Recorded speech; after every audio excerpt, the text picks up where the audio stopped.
Au cœur d'une tempête dévastatrice, une femme désespérée abandonne une enfant sans défense au bord d'une forêt. Seule, fragile et brûlante de fièvre, la fillette semble avoir été oubliée par le monde. Mais le destin croise sa route avec celle d'un millionnaire qui, sans le savoir, porte un passé profondément lié à cet enfant. Une décision prise à cet instant allumera une flamme d'espoir. Si vous aimez les belles histoires, merci de vous abonner à notre chaîne et de commenter d'où vous venez. On continue. La tempête s'abattait avec une violence rare sur les routes sinueuses de la campagne normande. Les gouttes de pluie, lourdes et impitoyables, martelèrent le toit de la vieille Renault Clio qui avançait péniblement sur le chemin forestier. À l'intérieur, Élise Mercier, 32 ans, le visage ravagé par l'angoisse, jetait des regards frénétiques dans le rétroviseur. Ses mains tremblaient sur le volant, tandis que sur le siège arrière, une petite silhouette frêle grelottait de fièvre. « Je n'ai pas le choix, je n'ai plus le choix », murmurait-elle comme une litanie, essayant de se convaincre que ce qu'elle s'apprêtait à faire était la seule issue possible.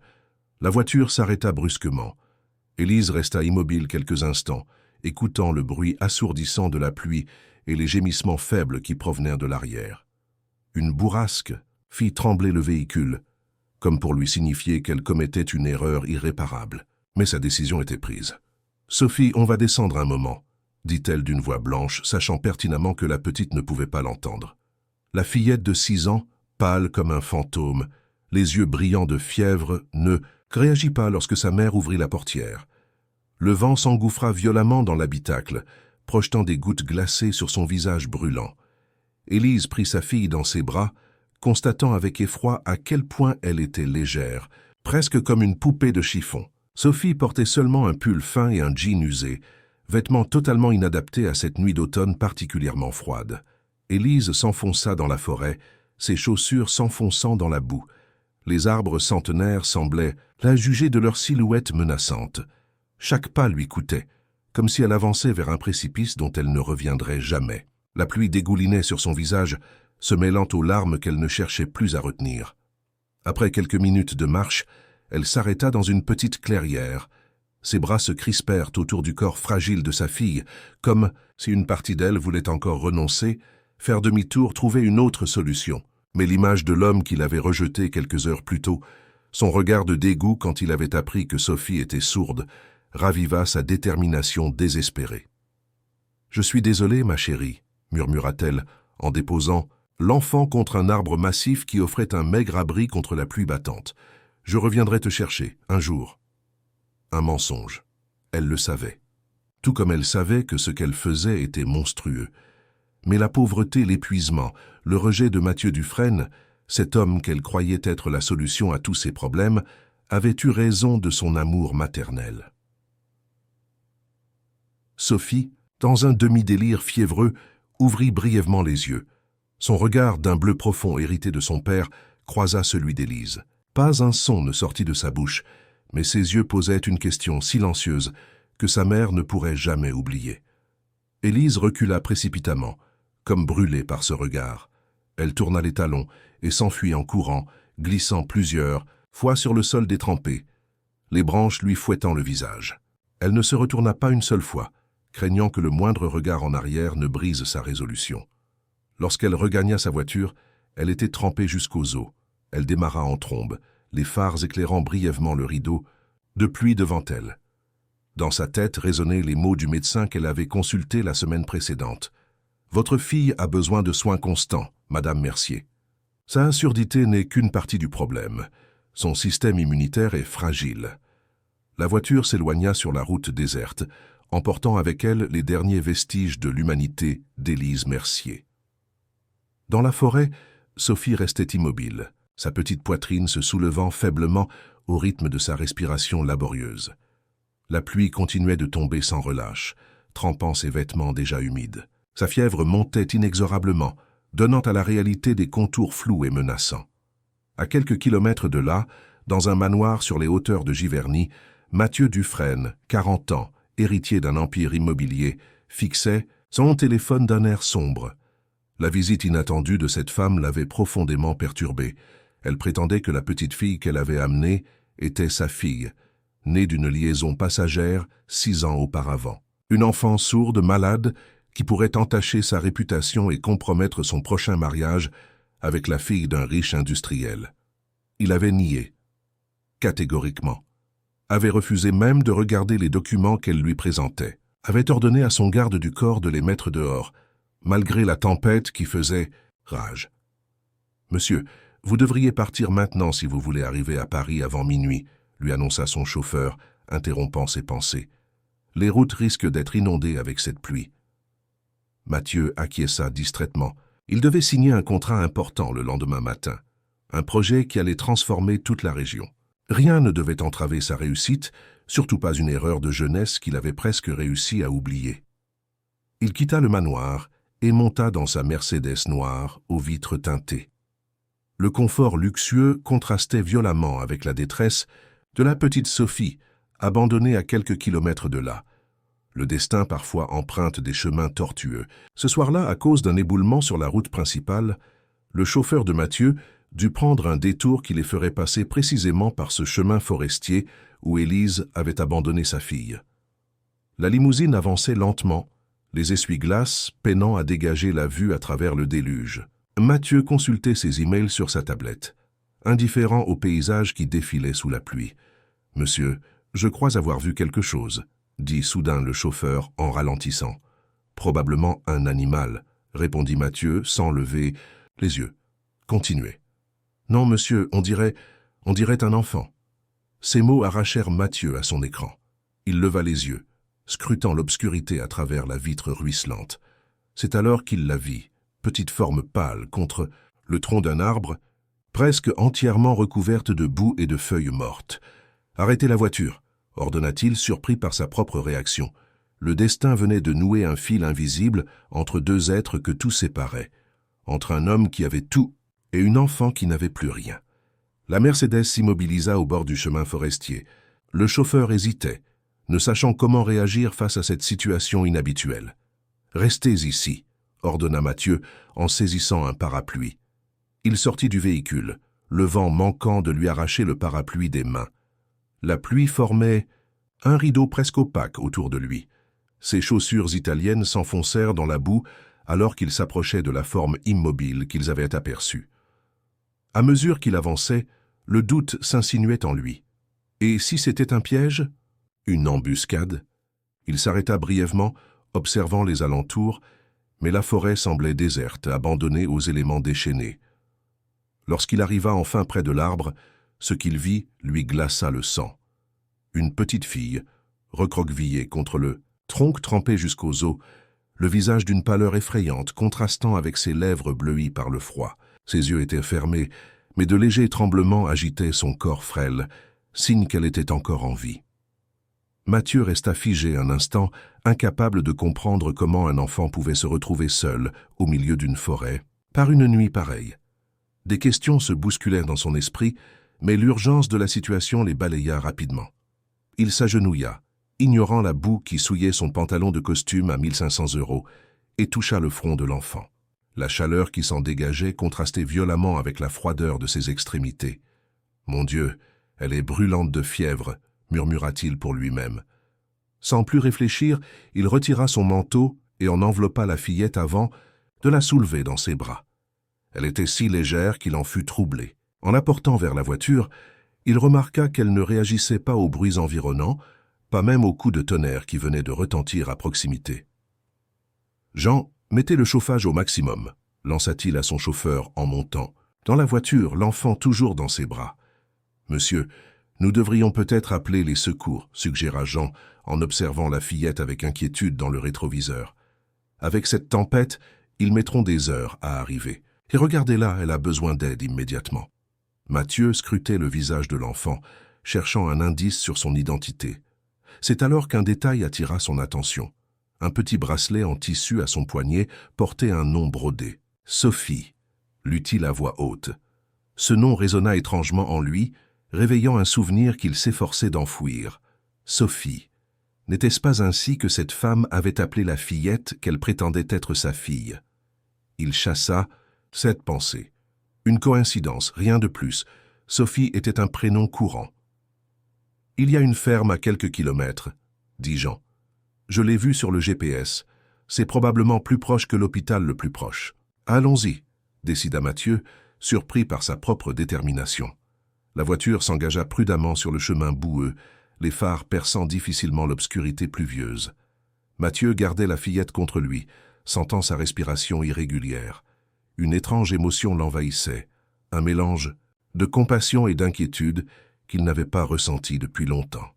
Après ce qui sembla une éternité, ils aperçurent enfin une lumière au loin. La ferme des Tourelles se dressait au milieu des champs, vieille bâtisse de pierre solide, qui avait traversé les siècles. Une lumière brillait encore à une fenêtre malgré l'heure tardive. Jean s'arrêta devant la porte principale et Mathieu descendit rapidement, portant toujours la petite Sophie. Il frappa énergiquement à la porte, l'urgence guidant ses gestes. La porte s'ouvrit sur un homme d'une cinquantaine d'années, au visage buriné par le travail en extérieur. Marcel Leblanc observa avec surprise cet inconnu élégant portant « J'ai un enfant dans ses bras. J'ai besoin d'aide », expliqua brièvement Mathieu. « Cet enfant est très malade. Je l'ai trouvé abandonné dans la forêt. » Le visage de Marcel passa de la surprise à l'inquiétude. Sans poser de questions, il s'effaça pour les laisser entrer. « Camille » appela-t-il, « viens vite !» Une jeune femme d'environ 30 ans apparut dans l'encadrement d'une porte. Ses yeux s'écarquillèrent à la vue de la scène. « Mon Dieu, que s'est-il passé ?» demanda-t-elle en s'approchant rapidement. « Je l'ignore » répondit Mathieu. « Nous l'avons trouvée seule dans la forêt.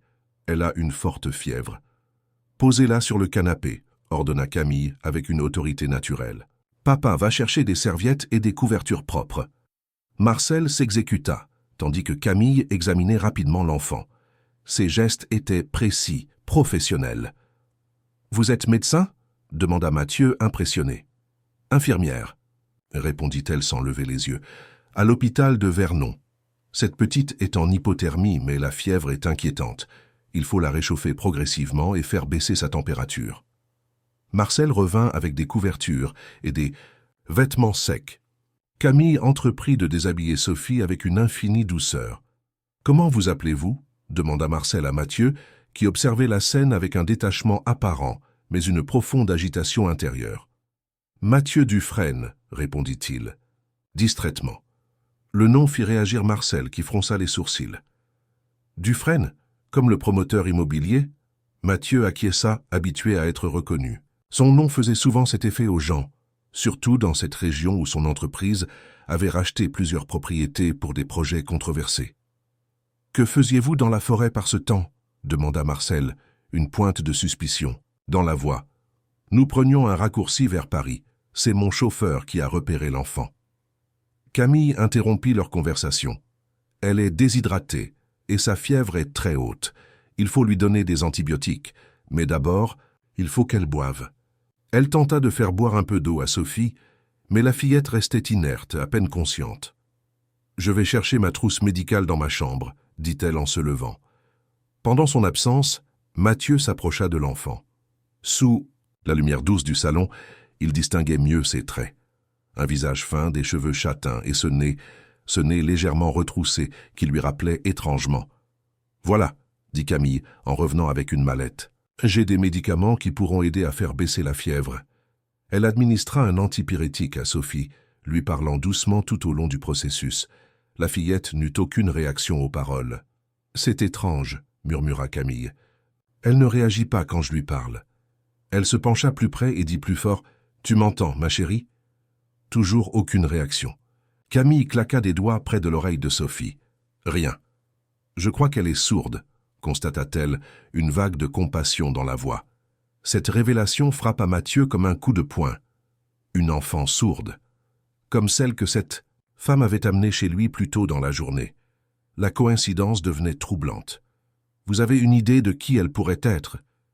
demanda Marcel en observant attentivement Mathieu. « Non », répondit-il un peu trop rapidement. « Aucune idée. » Camille continuait de s'occuper de Sophie, lui appliquant des compresses fraîches sur le front et lui parlant malgré sa surdité, présumée, comme si sa voix douce pouvait franchir cette barrière. « Il va falloir prévenir les autorités, » dit Marcel. « Un enfant abandonné dans ces conditions... » « Oui, bien sûr, » acquiesça Mathieu, soudain pressé de partir. « Je vous laisse vous en occuper. Je dois vraiment me rendre à Paris pour une réunion importante demain. » Marcel et Camille échangèrent un regard surpris. « Vous partez maintenant ?» demanda Camille, incrédule. « J'ai laissé ma carte sur la table », répondit Mathieu en reculant vers la porte. « Si vous avez besoin de quoi que ce soit pour l'enfant, n'hésitez pas à me contacter. Je couvrirai tous les frais médicaux. » Avant qu'il ne puisse de protester davantage, il était sorti. La porte se referma, laissant derrière lui une atmosphère de confusion. « Étrange comportement », commenta Marcel en secouant la tête. Il avait l'air troublé quand « J'ai mentionné que la petite était sourde », remarqua Camille, comme s'il savait quelque chose. Marcel s'approcha de la table et examina la carte de visite laissée par Mathieu. Mathieu Dufresne, PDG de Dufresne Immobilier. C'est un des hommes les plus riches de la région. Sur le canapé, Sophie remua légèrement, ses paupières papillonnant. Camille fut immédiatement à ses côtés. « Elle se réveille », annonça-t-elle, un sourire éclairant son visage fatigué. Les yeux de Sophie s'ouvrirent complètement, révélant un bleu profond et intense. Son regard affolé parcourut la pièce, ne reconnaissant rien ni personne. Camille prit doucement sa main, essayant de la rassurer par des gestes plutôt que des mots. Sophie la regarda méfiante d'abord, puis avec une lueur de confiance naissante. « Tout va bien, tu es en sécurité maintenant », articula clairement Camille, espérant que la fillette pourrait lire sur ses lèvres. À sa grande surprise, Sophie leva lentement ses petites mains et fit quelques gestes hésitants. « De la langue des signes. »« Elle essaie de communiquer, » dit Marcel, s'approchant à son tour. « Je ne comprends pas la langue des signes, » répondit Camille, frustrée. « Mais cela confirme qu'elle est sourde et qu'elle a reçu une éducation. Quelqu'un lui a appris à communiquer. » Dans la Mercedes qui s'éloignait de la ferme, Mathieu restait silencieux, le regard perdu dans la nuit pluvieuse. Des souvenirs qu'il avait tenté d'enfouir remontaient à la surface. Cette liaison avec Élise Mercier, 6 ans auparavant. Cette lettre reçue quelques mois plus tard, qu'il avait jetée sans même la lire complètement. Et aujourd'hui, cette enfant abandonnée dans la forêt, sourde portant le nom de Sophie. La coïncidence était trop grande pour être ignorée, mais l'admettre signifierait faire face à une vérité qu'il n'était pas prêt à accepter. L'aube se levait timidement sur la ferme des Tourelles, chassant peu à peu les ombres de cette nuit tumultueuse. La tempête s'était calmée, laissant derrière elle un paysage lavé, brillant de gouttelettes accrochées aux feuilles et aux brins d'herbe. Dans le salon transformé en chambre de fortune, Camille veillait toujours sur la petite Sophie, qui avait fini par s'endormir d'un sommeil agité. Marcel entra silencieusement, 2 tasses de café fumant à la main. « Comment va-t-elle » murmura-t-il en tendant une tasse à sa fille. « La fièvre a un peu baissé » répondit Camille en acceptant le café avec gratitude. « Mais elle est encore très faible. Je n'ose pas imaginer ce qui serait arrivé si ce Dufresne ne l'avait pas trouvé. » Marcel s'assit lourdement dans un fauteuil voisin, son visage trahissant son inquiétude. « J'ai appelé la gendarmerie. Ils vont passer dans la matinée. » Camille hocha la tête, son regard ne quittant pas le visage pâle de l'enfant endormi. Quelque chose dans cette petite fille l'avait touchée profondément, au-delà de l'empathie professionnelle qu'elle ressentait habituellement pour ses patients. « Tu sais, » dit-elle après un moment de silence, « j'ai l'impression de l'avoir déjà vue quelque part. » Marcel fronça les sourcils. « Comment ça ? Je ne sais pas exactement. Quelque chose dans ses traits me semble familier. » Avant que Marcel ne puisse répondre, Sophie s'agita et ouvrit les yeux. Son regard, d'abord confus, se posa sur Camille. Une lueur de reconnaissance y apparut, suivie d'une expression interrogative. Camille lui sourit, et se souvenant que l'enfant ne pouvait pas l'entendre, elle lui fit un petit signe de la main. Sophie répondit par un sourire timide, le premier depuis son arrivée. « Bonjour », articula clairement Camille, espérant que Sophie pourrait lire sur ses lèvres. À sa grande surprise, la fillette leva ses mains et fit quelques gestes précis. Camille regarda son père désemparé. « Il nous faut quelqu'un qui connaît la langue des signes », dit Marcel se levant avec détermination. « Je vais appeler Émilie Rousseau, l'ancienne institutrice. Elle a travaillé avec des enfants sourds, je crois. » Pendant que Marcel passait son appel, Camille aida Sophie à s'asseoir et lui offrit un verre d'eau. La fillette but avidement, sa soif révélant son état de déshydratation. Ses yeux, d'un bleu profond, ne quittaient pas Camille, comme si elle cherchait à mémoriser chaque détail de son visage. Camille lui montra une assiette de biscuits posée sur la table basse. Sophie hésita, puis en prit un qu'elle grignota lentement. Sa main libre s'accrochait fermement à la couverture, comme si elle craignait qu'on ne la lui enlève. Marcel revint dans la pièce, l'air soulagé. Émilie arrive. Elle était justement de passage chez sa sœur au village. Une demi-heure. Plus tard, la sonnette de la ferme retentit. Marcel alla ouvrir et revint accompagné d'une femme d'une 60aine d'années, aux cheveux gris coupés courts et au regard vif derrière des lunettes rondes. « Bonjour, je suis Émilie Rousseau », se présenta-t-elle en s'approchant de Sophie avec un sourire chaleureux. Immédiatement, elle fit quelques signes à l'attention de la fillette. Le visage de Sophie s'illumina. Elle répondit par une série de gestes rapides et fluides.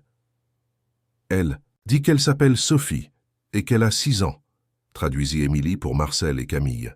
Elle demande où est sa maman. Une ombre passa sur le visage de Camille. Comment expliquer à une enfant de 6 ans qu'elle avait été abandonnée dans une forêt pendant une tempête? Émilie sembla lire dans ses pensées. « Laissez-moi, lui, parler un peu. » Établir une relation de confiance. Pendant près d'1 heure, Émilie et Sophie conversèrent en langue des signes, sous le regard attentif de Marcel et Camille. Au fur et à mesure de l'échange, le visage d'Émilie passait de la compassion à l'indignation, puis à une profonde tristesse. Finalement, elle se tourna vers les Leblanc. « Son histoire est difficile », commença-t-elle, choisissant soigneusement ces mots. D'après ce que j'ai compris, Sophie vivait avec sa grand-mère depuis sa naissance. Sa mère, Élise, venait les voir occasionnellement, mais ne s'occupait pas vraiment d'elle. La grand-mère lui a appris la langue des signes et prenait soin d'elle. Mais elle est tombée malade récemment. Émilie marqua une pause, jetant un regard à Sophie qui observait leurs lèvres, essayant manifestement de comprendre leur conversation. La grand-mère a dit à Élise de trouver le père de Sophie avant de partir. Apparemment, Sophie n'a jamais connu son père, mais sa grand-mère lui a dit qu'il était un homme important, riche, qui vivait dans un grand manoir. Marcel et Camille échangèrent un regard lourd de sens. « Hier, » poursuivit Émilie, « sa mère l'a emmené voir un homme dans une grande maison. Sophie dit que l'homme s'est mis en colère, qu'il a crié, et qu'ensuite sa mère l'a emmené en voiture. Elle se souvient de la pluie, du froid, et puis plus rien jusqu'à son réveil. »« Ainsi !» Un silence pesant s'installa dans la pièce, seulement troublé par le tic-tac de la vieille horloge du salon. « Mon Dieu !» murmura finalement Camille. « Elle a été abandonnée délibérément. »« Et je parie que je sais qui est cet homme dans la grande maison, » ajouta Marcel, son visage s'assombrissant. « Dufresne. Ça expliquerait son comportement étrange hier soir. »« Vous pensez qu'il est le père de Sophie ?» demanda Émilie, surprise. « Tout concorde, » répondit Camille. Il l'a trouvé par hasard, dans la forêt, a réagi bizarrement quand j'ai mentionné sa surdité et s'est enfui à la première occasion. Un coup frappé à la porte interrompit leur conversation. Marcel alla ouvrir et revint accompagné de 2 gendarmes. « Bonjour, je suis le lieutenant Moreau », se présenta le plus âgé des 2. « Nous venons suite à votre appel concernant un enfant abandonné. » Marcel leur résuma rapidement la situation, omettant volontairement leurs soupçons concernant Mathieu Dufresne. Les gendarmes prirent des notes, puis s'approchèrent de Sophie. « Est-ce qu'elle peut nous dire ce qui s'est passé ?» demanda le lieutenant Moreau. « Elle est sourde, » expliqua Camille. « Madame Rousseau, ici présente, peut traduire pour vous. » Avec l'aide d'Émilie, les gendarmes posèrent quelques questions à Sophie. Ces réponses, traduites par Émilie, confirmèrent ce qu'elle avait déjà partagé. « Nous allons ouvrir une enquête », annonça finalement le lieutenant Moreau. « En attendant, l'enfant devrait être placé dans une structure adaptée. »« Non !» s'exclama spontanément Camille, surprenant tout le monde, y compris elle-même. « Je veux dire, elle est encore très faible. En tant qu'infirmière, je pense qu'il serait préférable qu'elle reste ici quelques jours, le temps qu'elle se rétablisse. » Les gendarmes se consultèrent du regard. « C'est inhabituel » commença le lieutenant, « mais étant donné les circonstances et votre profession, je suppose que nous pouvons autoriser un placement temporaire, le temps de contacter les services sociaux. » Camille sentit un immense soulagement l'envahir. L'idée de voir Sophie partir maintenant lui était insupportable. « Bien sûr, » ajouta le lieutenant, « nous aurons besoin de votre témoignage complet ainsi que celui de M. Dufresne. Vous avez ses coordonnées ?» Marcel remit la carte de visite aux gendarmes, qui prirent congé après avoir promis de revenir le lendemain. Une fois seul, Marcel se tourna vers sa fille, un regard interrogateur dans les yeux. « Tu es sûr de ce que tu fais, Camille ?» S'occuper. D'un enfant, surtout dans sa situation. Je ne pouvais pas la laisser partir, papa, répondit-elle doucement. Pas comme ça, pas après tout ce qu'elle a traversé. Émilie, qui était restée silencieuse pendant l'échange avec les gendarmes, s'approcha de Sophie et lui expliqua en langue des signes qu'elle allait rester avec Camille et Marcel pour quelques jours. Le visage de la fillette s'illumina et elle fit un signe que même Camille et Marcel comprirent sans traduction. « Merci. Je reviendrai demain, » proposa Émilie. « Je pourrai vous apprendre quelques signes de base pour communiquer avec elle. Et si vous avez besoin d'une traductrice entre-temps, n'hésitez pas à m'appeler. » Après le départ d'Émilie, Camille entreprit de montrer la ferme à Sophie. Malgré sa faiblesse, la fillette manifestait une curiosité touchante, s'arrêtant pour observer chaque détail, chaque objet nouveau. Dans la cuisine, elle fut particulièrement fascinée par Noisette, le vieux chat tigré qui somnolait à le rebord de la fenêtre. Avec des gestes lents et précautionneux, elle s'approcha de l'animal qui, contre toute attente, se laissa caresser sans protester, allant même jusqu'à ronronner sous les petites mains hésitantes. « C'est incroyable », commenta Marcel, qui observait la scène depuis l'encadrement de la porte. Noisette ne se laisse jamais approcher par des étrangers. Camille sourit, émue par cette scène simple mais significative. « Les animaux sentent les bonnes âmes », dit-elle simplement. Le reste de la journée se déroula dans une sorte de calme surréaliste. Sophie suivait Camille partout, l'aidant à sa manière dans les tâches ménagères, s'émerveillant devant les poules qui picoraient dans la cour, riant silencieusement lorsque Marcel lui montra comment nourrir les lapins. Pendant ce temps, à quelques dizaines de kilomètres de là, Mathieu Dufresne était assis dans son bureau parisien, incapable de se concentrer sur le contrat qu'il devait signer. Son esprit revenait sans cesse à cette nuit, à cet enfant trouvé dans la forêt, à ses yeux bleus qui semblaient le hanter. Il sursauta lorsque son téléphone sonna. C'était son assistante. « Monsieur Dufresne, la gendarmerie de Vernon, a appelé. Il souhaite vous rencontrer concernant un enfant que vous auriez trouvé hier soir. » Mathieu sentit son cœur s'accélérer. « Dites-leur que je suis en réunion toute la journée, » répondit-il sèchement avant de raccrocher. Il se leva et s'approcha de la fenêtre, observant Paris qui s'étendait à ses pieds. Sa vie parfaitement ordonnée était menacée. Cet enfant, Sophie, si ce que cette femme, Élise, avait dit était vrai, si cette petite fille était réellement sa fille, non, il ne pouvait pas l'accepter. Pas maintenant. Pas avec son mariage imminent avec Hélène Valois, fille de l'un des plus influents industriels de France. Pas avec le projet des Tourelles qui allait transformer toute la région de Vernon, lui apportant des millions. Les Tourelles. Un frisson parcourut son échine en réalisant la coïncidence. La ferme où il avait laissé Sophie portait le même nom que son projet immobilier, une ferme qui, selon ses plans, devait être démolie dans les mois à venir pour laisser place à un complexe de luxe. Le destin semblait se jouer de lui, tissant une toile complexe où chaque fil le ramenait inexorablement vers cet enfant qu'il avait rejeté. Son téléphone sonna à nouveau. Cette fois, c'était un numéro inconnu. Hésitant, il décrocha. « Monsieur Dufresne ?» La voix féminine à l'autre bout du fil lui était inconnue. « Je suis Camille Leblanc, de la ferme des Tourelles. Nous nous sommes rencontrés hier soir. » Mathieu resta silencieux un instant, comme paralysé. « Je pense que nous devons parler, » poursuivit Camille, sa voix ferme mais sans agressivité. « Au sujet de Sophie. »« Je suis occupé, » répondit-il finalement, sa voix plus rauque qu'il ne l'aurait voulu. « C'est important, monsieur Dufresne. Il s'agit d'une enfant abandonnée, malade et sourde. Une enfant qui, selon nos informations, pourrait être votre fille. » Les mots frappèrent Mathieu comme un coup de poing. Comment avait-il découvert cela si vite? « Vous faites erreur, » dit-il, tentant de maintenir son calme. « Je n'ai pas d'enfant.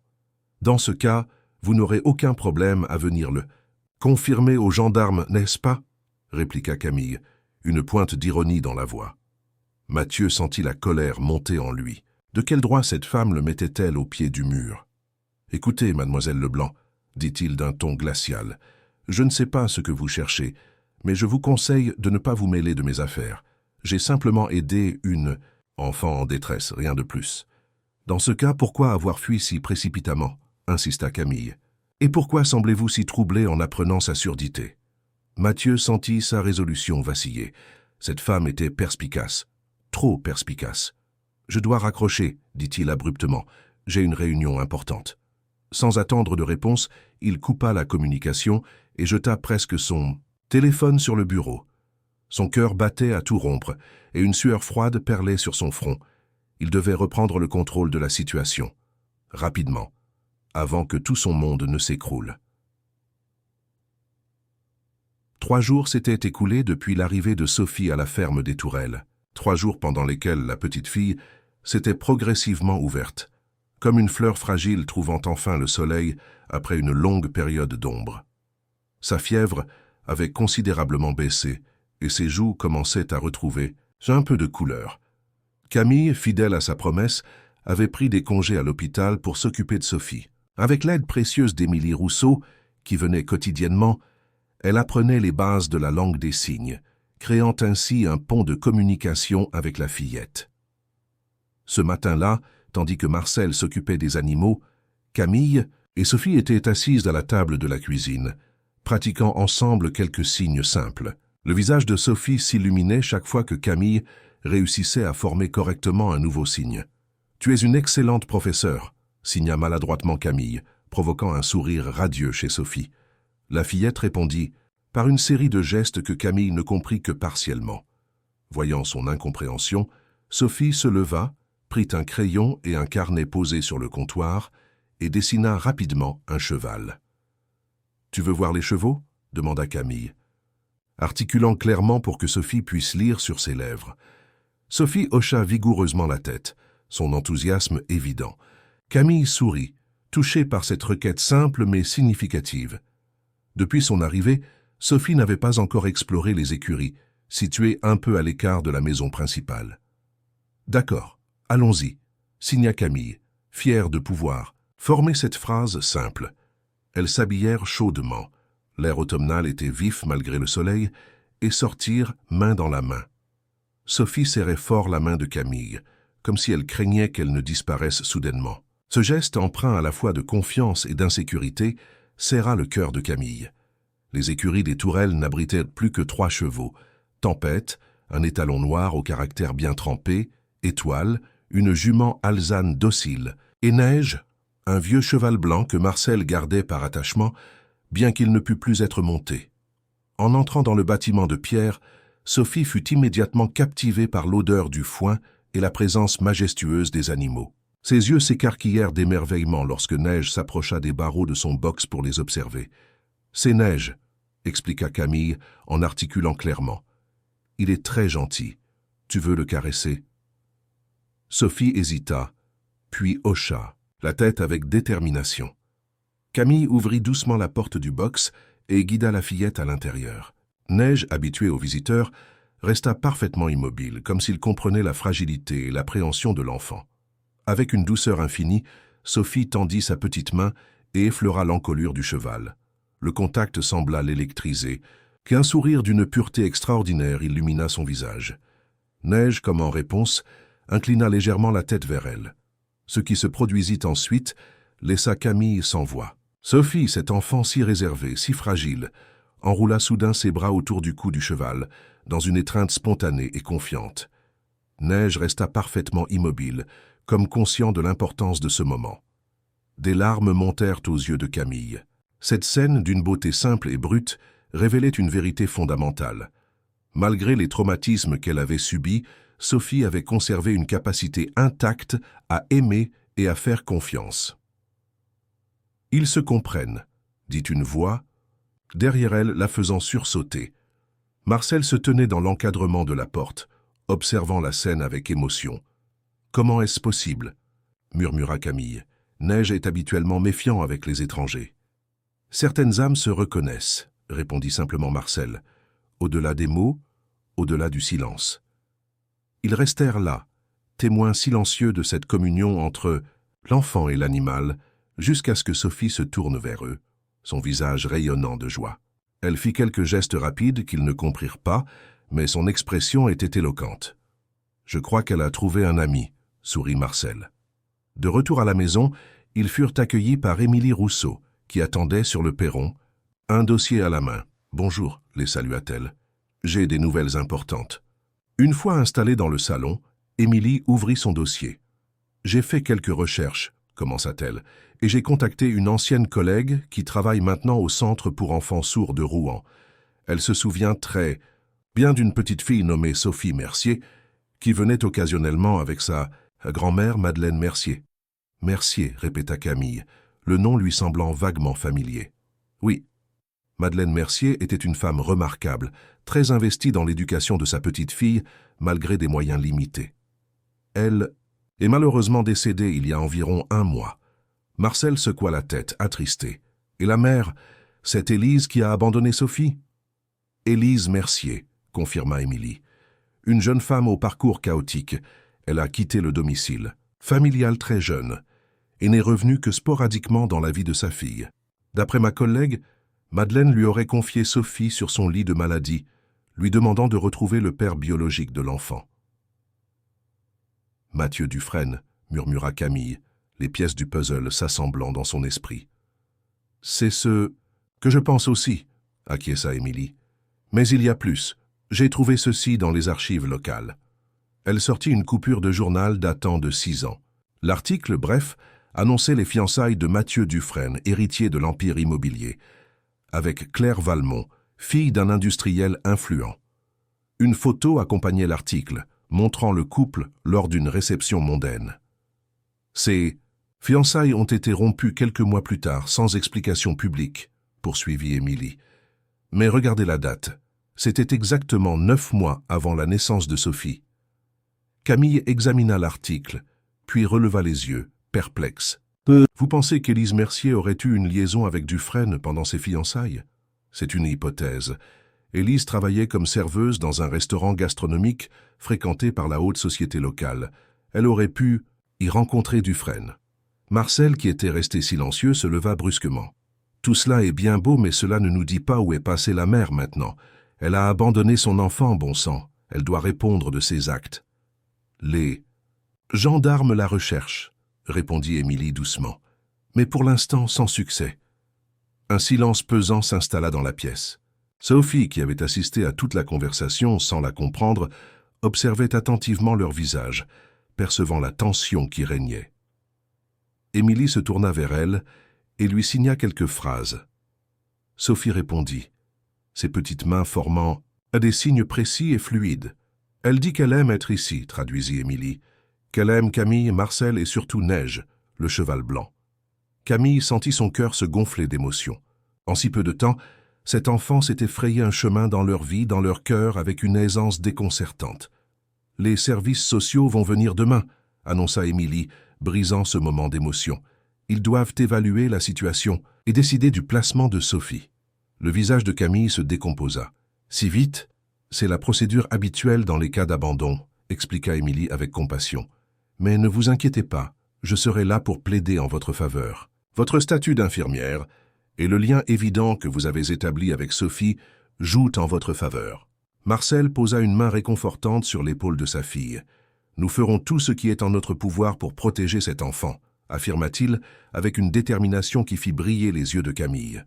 Pendant ce temps, à Paris, Mathieu Dufresne était en proie à une agitation inhabituelle. Les appels répétés de la gendarmerie de Vernon, qu'il avait systématiquement ignorés, le rendaient nerveux. Son assistante avait également mentionné qu'une certaine Hélène Dufresne avait tenté de le joindre à plusieurs reprises. Hélène Dufresne, sa mère, une femme qu'il n'avait pas vue depuis près d'1 an, depuis leur dispute concernant la gestion de l'entreprise familiale. Que pouvait-elle bien lui vouloir maintenant? Son téléphone sonna à nouveau. Cette fois, c'était un numéro qu'il connaissait bien, celui de sa fiancée, Charlotte Valois. Il hésita un instant, puis décrocha. « Mathieu !» La voix de Charlotte était tendue. « Où es-tu? Nous devions déjeuner avec mes parents il y a 1 heure. » Mathieu ferma les yeux, se maudissant intérieurement. Il avait complètement oublié ce déjeuner important. « Je suis désolé, Charlotte. Une urgence au bureau. Je vais... »« Encore une urgence ?» l'interrompit-elle, sa voix trahissant son irritation. « C'est la 3e fois ce mois-ci, Mathieu. Mon père commence à se poser des questions sur ton engagement. Je m'excuse sincèrement, je te promets de me rattraper. Demain soir, dîner au Georges, juste nous 2. » Un silence au bout de la ligne, puis un soupir résigné. « D'accord. Mais ne me fais pas faux bond cette fois. » Après avoir raccroché, Mathieu se laissa tomber dans son fauteuil, épuisé. Sa vie parfaitement ordonnée commençait à se fissurer de toutes parts. L'image de la petite Sophie, pâle et fragile, dans son manteau trempé, ne cessait de le hanter. Un coup frappé à sa porte le tira de ses pensées. « Entrez, dit-il, s'efforçant de reprendre contenance. Son directeur juridique, Antoine Mercier, entra, un dossier à la main. « Monsieur Dufresne, j'ai les derniers documents pour le projet des tourelles.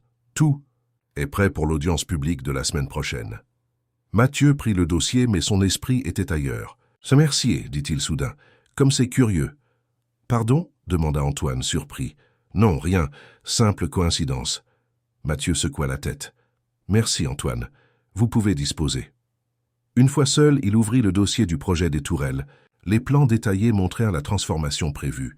La vieille ferme et ses terres seraient rasées pour faire place à un complexe de luxe comprenant un hôtel 5 étoiles, un spa, un golf et des résidences haut de gamme. La ferme. Des tourelles, là où se trouvait actuellement Sophie. Sa fille, un sentiment inconnu l'envahit, un mélange de culpabilité et de doute qu'il n'avait jamais expérimenté auparavant. Et si cet enfant était vraiment sa fille? Et si Élise Mercier avait dit la vérité? D'un geste brusque, il saisit son téléphone et composa un numéro. « Laurent, c'est Mathieu Dufresne, j'ai besoin de tes services. Une enquête discrète sur Élise Mercier, sa fille Sophie et sa mère Madeleine, le plus rapidement possible. » Laurent, détective privé de son état et ancien camarade de classe, ne posa pas de questions. « Je m'en occupe immédiatement. » Mathieu raccrocha, un sentiment de vertige l'envahissant. Il venait de franchir une ligne, d'admettre implicitement qu'il y avait peut-être une vérité à découvrir. À la ferme des Tourelles, la journée s'achevait doucement. Sophie, après un dîner copieux préparé par Marcel, s'était endormie sur le canapé, blottie contre Noisette qui ronronnait paisiblement. Camille l'observait dormir, son cœur empli d'une émotion qu'elle n'avait jamais ressentie auparavant. En 3 jours seulement, cette petite fille avait transformé leur quotidien, apportant à la fois une joie profonde et une inquiétude constante quant à son avenir. « Tu t'attaches beaucoup à elle », remarqua doucement Marcel, interrompant ses réflexions. « Comment ne pas s'attacher ?» répondit Camille à voix basse. « Elle est si pas spéciale. » Marcel hocha la tête, compréhensif. « Tu as toujours eu ce don pour prendre soin des autres. C'est ce qui fait de toi une excellente infirmière. » « Mais c'est différent avec Sophie. » admit Camille. « Je ressens quelque chose de plus profond, comme si elle était destinée à entrer dans nos vies, » compléta Marcel, surprenant sa fille par sa perspicacité. Camille acquiesça silencieusement. Une idée folle, improbable, commençait à germer dans son esprit. Une idée qui, si elle prenait forme, changerait leur vie à jamais. « Papa, » commença-t-elle avec hésitation, « et si nous demandions sa garde, pas seulement temporairement, mais de façon permanente ?» termina Marcel, un sourire éclairant son visage buriné par les années. « J'y pensais aussi. » Camille regarda son père avec surprise et gratitude. « Tu serais d'accord ? Ma fille, cette ferme a toujours été un lieu d'accueil et de guérison. Ta mère aurait aimé voir ses murs abriter à nouveau un enfant.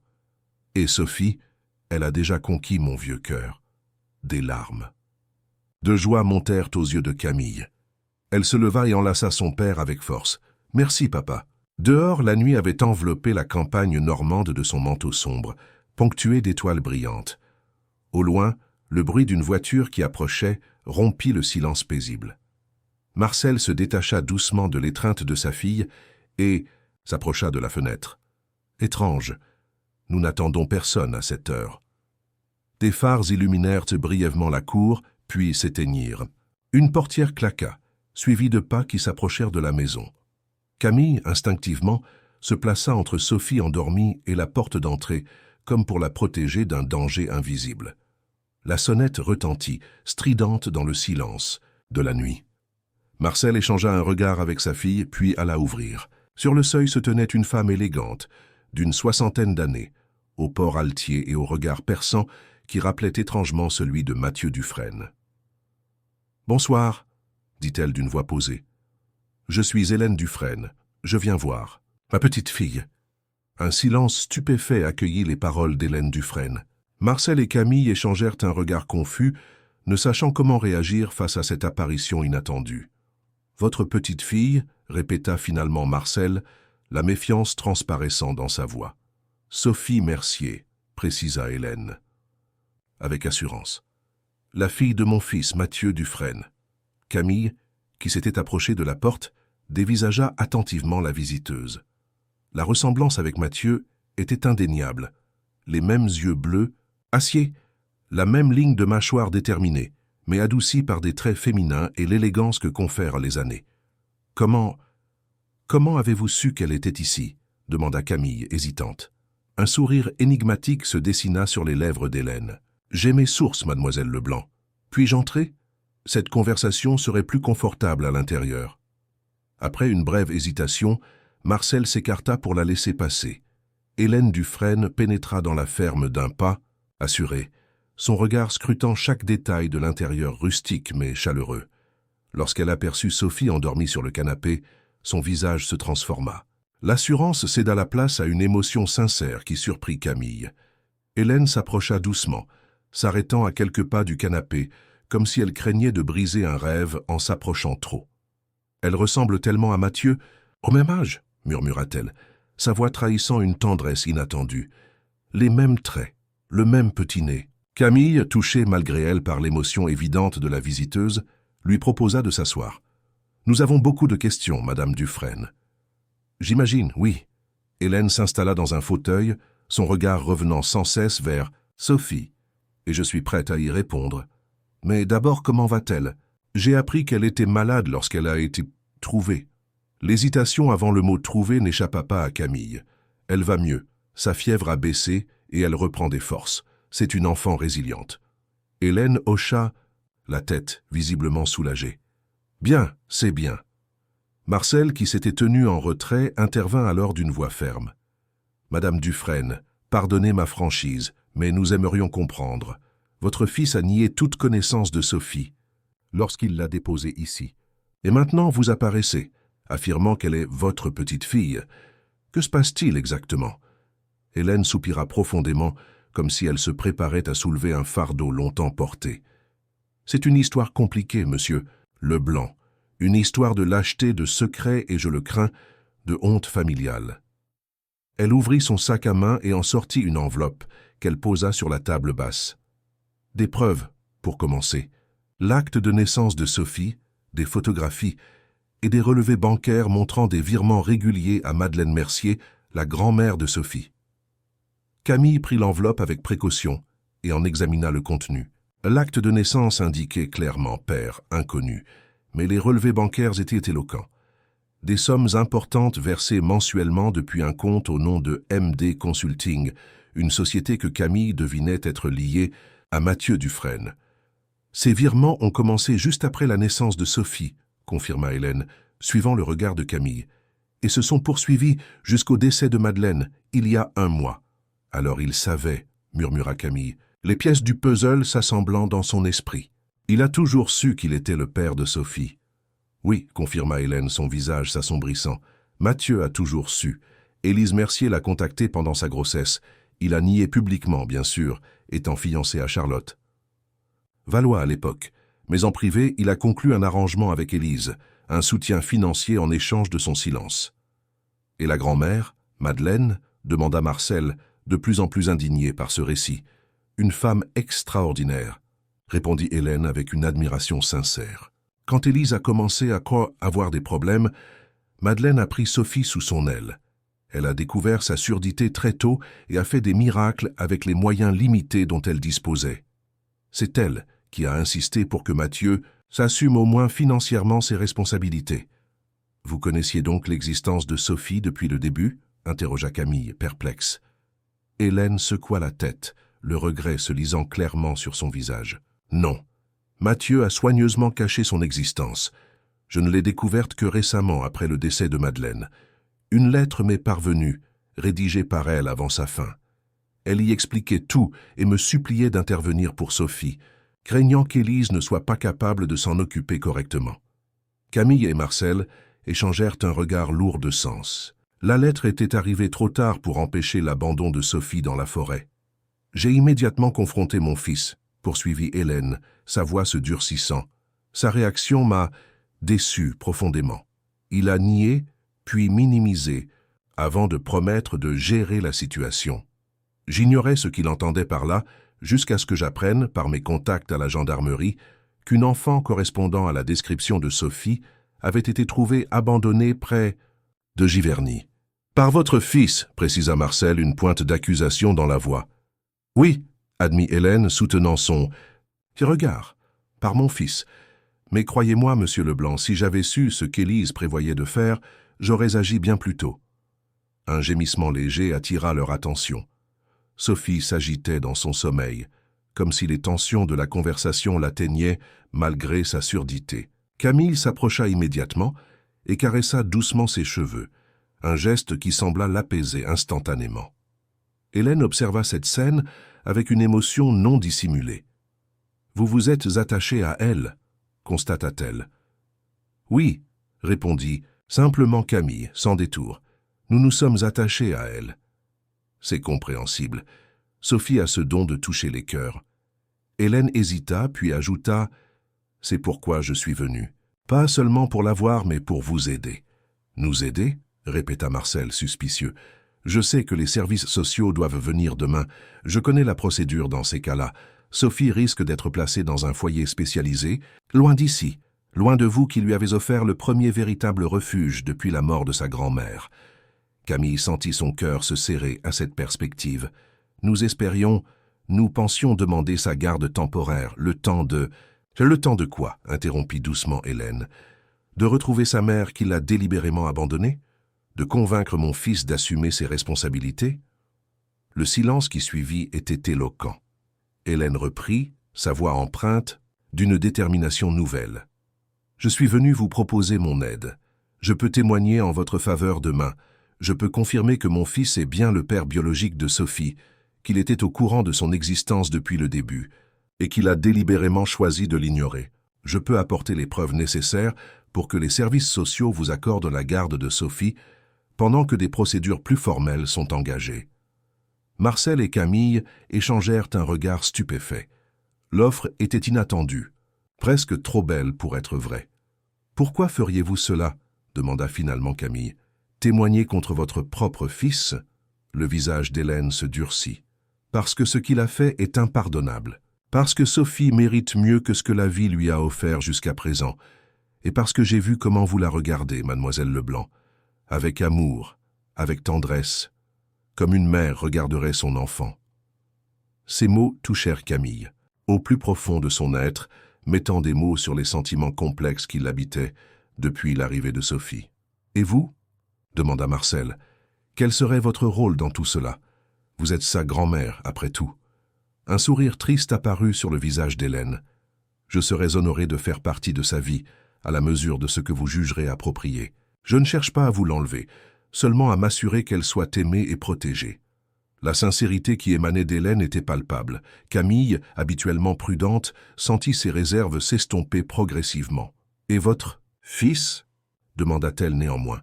« Comment réagira-t-il quand il saura que vous témoignez contre lui ? Mathieu devra affronter les conséquences de ses actes, » répondit fermement Hélène. « Il est temps qu'il comprenne que l'argent et le pouvoir ne peuvent pas tout acheter.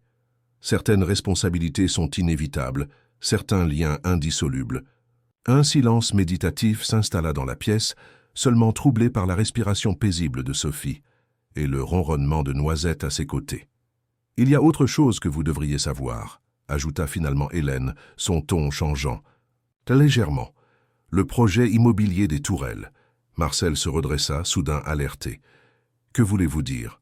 Mon fils a prévu de transformer toute cette zone en complexe de luxe. La ferme des Tourelles figure en tête de liste des propriétés. À acquérir, ou à exproprier si nécessaire. » Le visage de Marcel pâlit. Cette ferme était dans sa famille depuis 3 générations. L'idée qu'elle puisse être rasée pour laisser place à un complexe touristique lui était insupportable. « Nous avons reçu des offres, bien sûr, » dit-il d'une voix tendue, « mais nous avons toujours refusé de vendre. »« Et vous avez eu raison, » approuva Hélène. « Mais Mathieu est déterminé, Il a déjà obtenu le soutien de plusieurs élus locaux et prévoit de faire passer le projet en force lors de l'audience publique de la semaine prochaine. Camille sentit la colère monter en elle. C'est donc ça? Il veut détruire notre maison après avoir abandonné sa propre fille. La coïncidence est cruelle, n'est-ce pas? Acquiesça Hélène. Mais cela nous donne aussi un levier. Si ce projet devenait public, associé au scandale de l'abandon de Sophie, vous suggérez de faire chanter votre fils? Demanda Marcel, choqué. Non, corrigea Hélène fermement. Je suggère de lui offrir une chance de rédemption, une chance de faire le bon choix pour une fois. À cet instant, Sophie s'éveilla complètement. Ses yeux s'ouvrirent, papillonnant pour s'habituer à la lumière, puis se posèrent sur Hélène. Une expression de curiosité apparut sur son visage, tandis qu'elle se redressait, soudain parfaitement alerte. Camille s'approcha immédiatement et signa maladroitement « Tout va bien, ami ». Sophie examina Hélène avec attention, puis signa quelque chose que Camille ne comprit pas. Hélène, à la surprise générale, répondit par quelques signes précis et fluides. « Vous connaissez la langue des signes ?» s'étonna Camille. « J'ai commencé à l'apprendre dès que j'ai découvert l'existence de Sophie », expliqua Hélène, un sourire tendre aux lèvres. « Je voulais pouvoir communiquer avec elle lorsque je la rencontrerai enfin. » Ce geste, cette préparation minutieuse, acheva de convaincre Camille de la sincérité d'Hélène. Une grand-mère qui apprenait la langue des signes pour sa petite fille, qu'elle n'avait jamais rencontrée, ne pouvait pas simuler un tel dévouement. Sophie, après un bref échange avec Hélène, se tourna vers Camille avec un sourire lumineux. Elle signa lentement, permettant à Camille de comprendre. Elle dit qu'elle est ma grand-mère et qu'elle a des photos de ma maman quand elle était petite. Le cœur de Camille se serra. Cet enfant, privé de tant de choses, s'illuminait. À la simple mention de son histoire familiale, de ses racines, Hélène sortit de son sac un petit album photo qu'elle tendit à Sophie.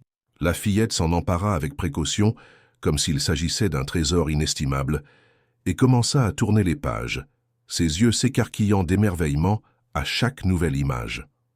J'ai rassemblé des photos d'Élise que j'ai pu obtenir de Madeleine avant son départ, ainsi que quelques clichés de Mathieu enfant, expliqua Hélène. Sophie mérite de connaître ses origines, même si ses parents ont failli à leurs responsabilités. Marcel, observant cette scène, touchante, semblait avoir pris une décision. « Très bien, Madame Dufresne. Nous acceptons votre aide pour demain, mais soyez claire. Notre priorité est le bien-être de Sophie. Rien d'autre. » « C'est aussi ma priorité, » assura Hélène, son regard ne quittant pas sa petite fille qui explorait, avec fascination, l'album photo. « Je vous le promets. » La nuit était déjà bien avancée lorsqu'Hélène prit congé, promettant de revenir le lendemain matin avant l'arrivée des services sociaux. Sophie, épuisée par les émotions de cette rencontre inattendue, s'était rendormie, l'album photo serré contre sa poitrine. Camille, assise à son chevet, réfléchissait aux événements extraordinaires de cette journée. En l'espace de quelques heures, leur situation avait radicalement changé. Ce qui semblait être une bataille perdue d'avance contre les services sociaux, et un puissant homme d'affaires se transformait en une possibilité réelle de garder Sophie auprès d'eux. « À quoi penses-tu » demanda doucement Marcel, s'asseyant. « À côté d'elle. À tout ce qui s'est passé, à Hélène Dufresne, à Sophie, à nous. » Camille tourna son regard vers son père. « Tu crois qu'on peut lui faire confiance ?» Marcel réfléchit un instant. « Je pense qu'elle est sincère dans son désir de protéger Sophie. Quant au reste, nous verrons bien. » Camille acquiesça, son regard revenant sur le visage paisible de Sophie. « Elle a déjà tellement souffert, papa. Et pourtant, elle trouve encore la force de sourire, de faire confiance. C'est extraordinaire. Les enfants ont cette capacité à rebondir, à espérer malgré tout, » répondit Marcel avec sagesse.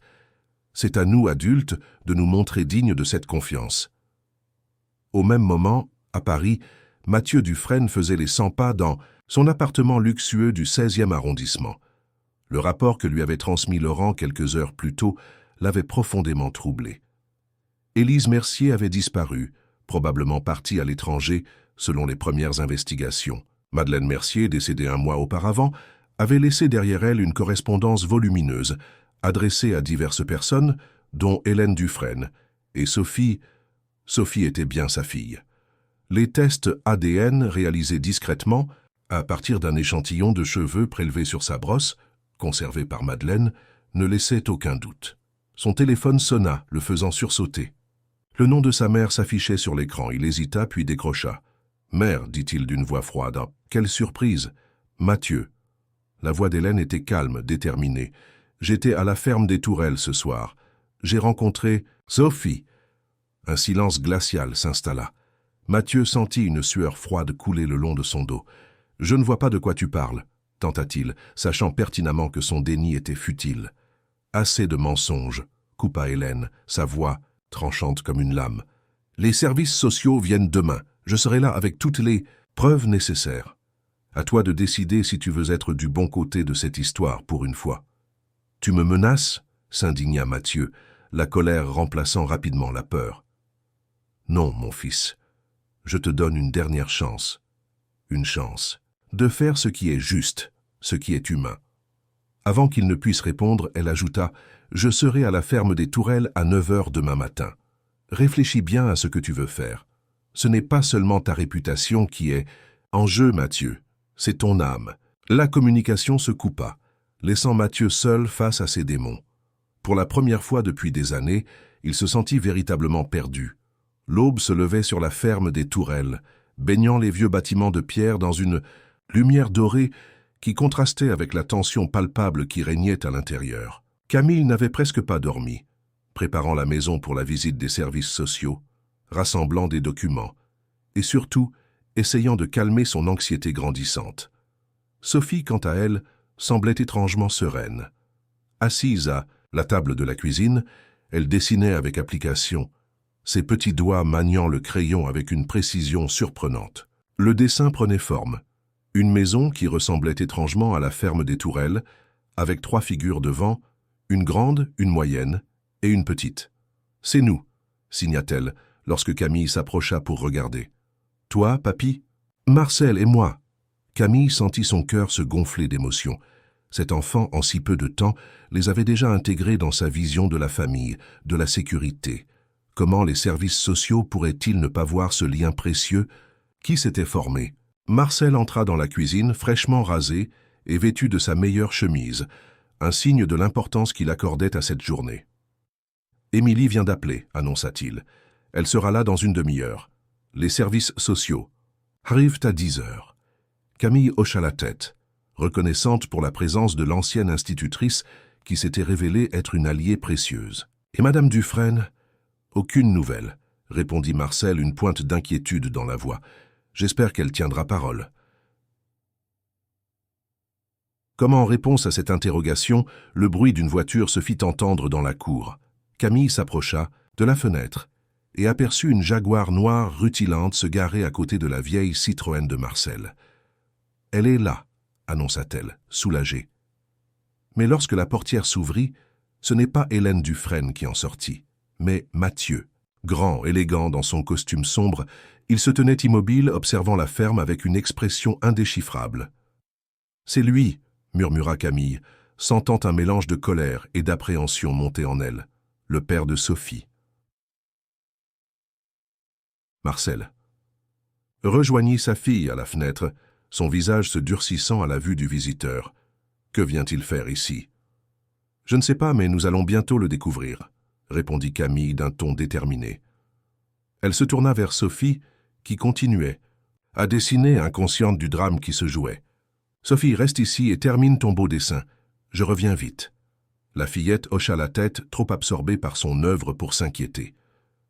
Camille et Marcel sortirent ensemble pour accueillir ou confronter le visiteur inattendu. Mathieu s'avança vers eux, son assurance habituelle tempérée par une hésitation inhabituelle. « Monsieur Dufresne, » salua froidement Marcel. « Quelle surprise de vous voir ici. »« Monsieur Leblanc, mademoiselle Leblanc, » répondit Mathieu avec une politesse formelle. « Je m'excuse de venir sans prévenir. »« Où est votre mère ?» demanda directement Camille. « Elle devait être ici ce matin. » Une ombre passa sur le visage de Mathieu. « Ma mère sera là. Elle finalise quelques détails.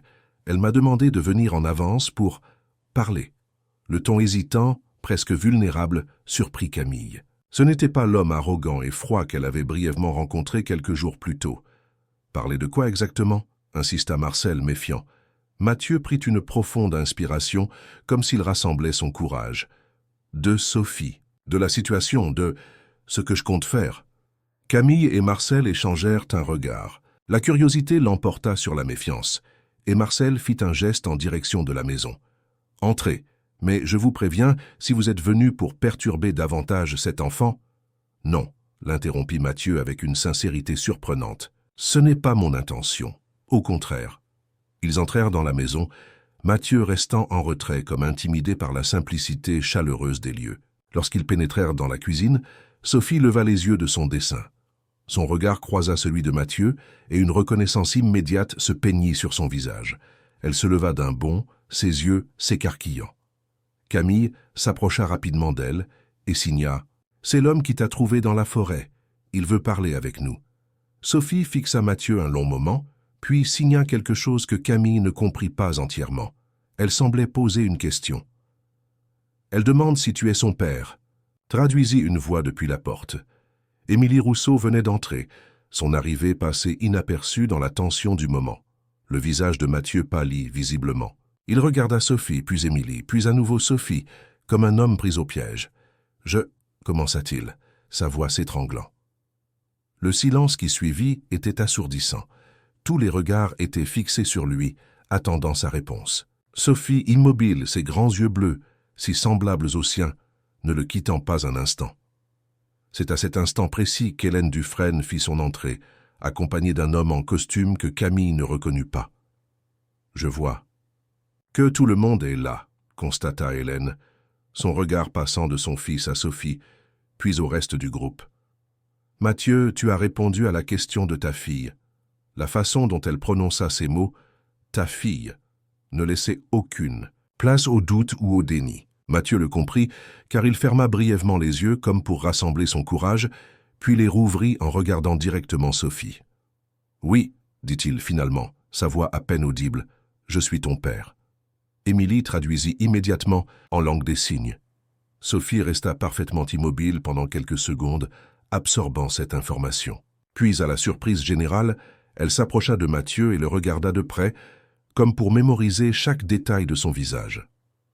Elle leva ensuite ses petites mains et toucha délicatement le visage de Mathieu, ses doigts traçant les contours de ses joues, de son nez, de son front. Mathieu se laissa faire, figé, visiblement bouleversé par ce contact innocent. Sophie signa alors quelque chose, ses mouvements lents et délibérés. « Elle dit qu'elle a tes yeux », traduisit doucement Émilie, et que sa grand-mère lui avait « montré ta photo ».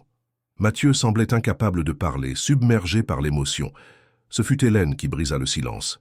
« Permettez-moi de vous présenter Maître Leroy », dit-elle en désignant l'homme qui l'accompagnait. « Mon avocat. Il a préparé tous les documents nécessaires pour la réunion avec les services sociaux. » Marcel fronça les sourcils. « Quels documents exactement ?»« Une reconnaissance de paternité, pour commencer, » répondit l'avocat en ouvrant sa mallette.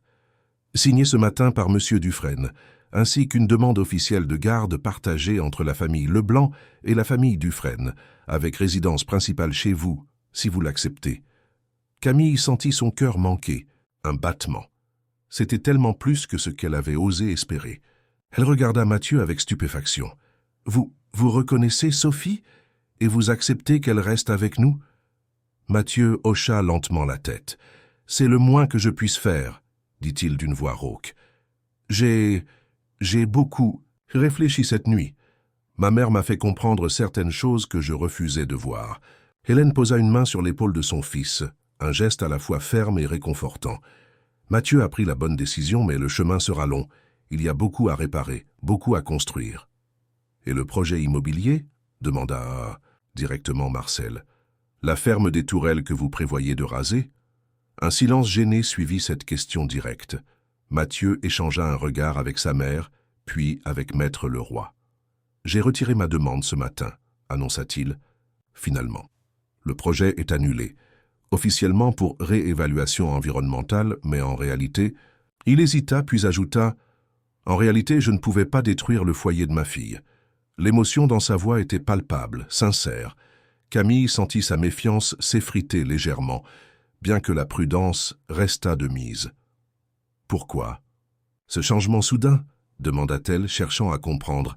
« Il y a quelques jours, vous niez même la connaître. » Mathieu baissa les yeux, visiblement honteux. J'ai passé la nuit à réfléchir, à me rappeler, à faire face à mes erreurs.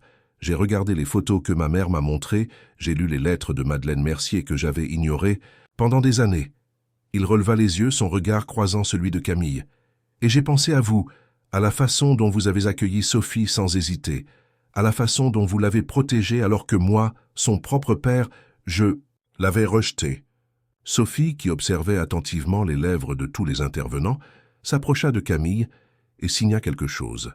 « Elle demande si elle peut rester ici, avec vous », traduisit Émilie, « mais aussi voir son père et sa grand-mère. » Camille sentit les larmes lui monter aux yeux. Cette enfant, malgré tout ce qu'elle avait traversé, continuait à faire preuve d'une générosité, d'esprit extraordinaire. « Bien sûr que tu peux rester avec nous », signa-t-elle maladroitement mais avec ferveur. « Nous en serions très heureux. » Marcel, ému lui aussi, posa une main sur l'épaule de sa fille. « Notre maison est la tienne, Sophie, pour aussi longtemps que tu le souhaiteras. » Le visage de Sophie s'illumina d'un sourire radieux. Elle se tourna vers Mathieu et signa quelque chose d'autre. « Elle dit qu'elle aimerait que tu apprennes la langue des signes, comme sa grand-mère Hélène, » traduisit Émilie. Mathieu, visiblement touché par cette demande simple mais profonde, acquiesça. « Je le ferai, promit-il. Je commencerai dès aujourd'hui. » Une voiture s'arrêta dans la cour, suivie du bruit de portières qui claquent. Les services sociaux venaient d'arriver. « Juste à temps, » commenta Hélène. « Maître Leroy, vos documents sont-ils prêts ? » « Tout est en ordre, Madame Dufresne, » confirma l'avocat. Pendant que Marcel allait accueillir les représentants des services sociaux, Camille s'approcha de Mathieu, qui observait Sophie retourner à son dessin avec une fascination évidente. « Pourquoi ? L'avoir rejetée quand sa mère vous l'a amenée ?» demanda-t-elle doucement, cherchant à comprendre ce qui avait pu motiver un tel acte. Mathieu soupira profondément. « La peur, » admit-il après un moment. « La peur de ce que cela signifierait. Pour ma vie parfaitement ordonnée. La peur de ne pas être à la hauteur, la peur du changement. » Il secoua la tête, dégoûté par sa propre lâcheté.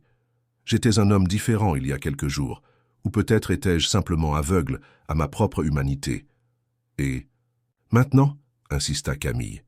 Maintenant, il regarda Sophie qui avait ajouté 2 nouvelles figures à son dessin, manifestement Mathieu et Hélène. Maintenant, je veux essayer. Je veux apprendre à être un père, même si je ne mérite pas ce titre. Je veux lui donner tout ce qu'elle n'a jamais eu, non pas en termes matériels, mais en termes d'amour, de soutien, de présence. La sincérité de ses paroles était difficile à ignorer. Camille hocha lentement la tête, réservant encore son jugement, mais prête à laisser une chance à cet homme qui semblait sincèrement vouloir changer. « Et Élise » demanda-t-elle. « La mère de Sophie ?» Une ombre passa sur le visage de Mathieu. « Les enquêteurs que j'ai engagés pensent qu'elle a quitté le pays. Laurent, mon détective, a trouvé des traces d'un billet d'avion pour l'Amérique du Sud. Je doute qu'elle revienne, mais si elle le fait... » Il hésita. « Si elle le fait, nous devrons gérer cette situation ensemble, dans l'intérêt de Sophie. » Marcel revint, accompagné de 2 femmes à l'allure professionnelle, Madame Bertrand des services sociaux et Madame Laurent, psychologue, spécialisée dans les enfants sourds. Les présentations furent faites et la réunion commença. Grâce aux documents préparés par Maître Leroy, au témoignage d'Hélène et à la reconnaissance de paternité signée par Mathieu, la situation prit une tournure inattendue. Ce qui aurait dû être une évaluation en vue d'un placement en institution spécialisée se transforma en discussion sur les modalités d'une garde partagée, avec résidence principale chez les Leblanc. Camille observait Sophie, qui jouait tranquillement dans un coin de la pièce avec Noisette, semblant inconsciente de l'importance des discussions qui se déroulaient. Ou peut-être, pensa Camille, était-elle simplement confiante que les adultes autour d'elle prendraient enfin les bonnes décisions. La réunion dura plus de 2 heures, couvrant tous les aspects pratiques de la situation. La scolarisation de Sophie dans une école adaptée, les visites médicales nécessaires, le soutien psychologique, les arrangements financiers et bien sûr, le calendrier des visites chez les Dufresne. Lorsque tout fut finalement réglé, Madame Bertrand se tourna vers Sophie et, avec l'aide d'Émilie pour la traduction, lui expliqua les décisions prises. Le visage de la fillette s'illumina progressivement à mesure qu'elle comprenait qu'elle allait rester à la ferme des Tourelles, avec Camille et Marcel, tout en voyant régulièrement son père et sa grand-mère. « Elle est d'accord », traduisit Émilie, son propre soulagement évident. Elle dit que c'est la première fois depuis longtemps qu'elle se sent vraiment chez elle. Ces simples mots touchèrent profondément tous les adultes présents, même les représentantes des services sociaux, habituellement professionnellement, qui détachées, semblaient émues. Après le départ des officiels, un étrange sentiment de calme s'installa dans la ferme. Une page venait d'être tournée, et une nouvelle histoire commençait à s'écrire. Une histoire complexe, certes, mais porteuse d'espoir. Mathieu s'approcha de Sophie et, dans un geste maladroit mais sincère, s'agenouilla pour être à sa hauteur. Il sortit de sa poche un petit paquet qu'il lui tendit. Sophie l'ouvrit avec curiosité, révélant un bracelet en argent orné d'un petit médaillon. À l'intérieur du médaillon se trouvait une minuscule photo, celle de Madeleine Mercier, sa grand-mère bien-aimée.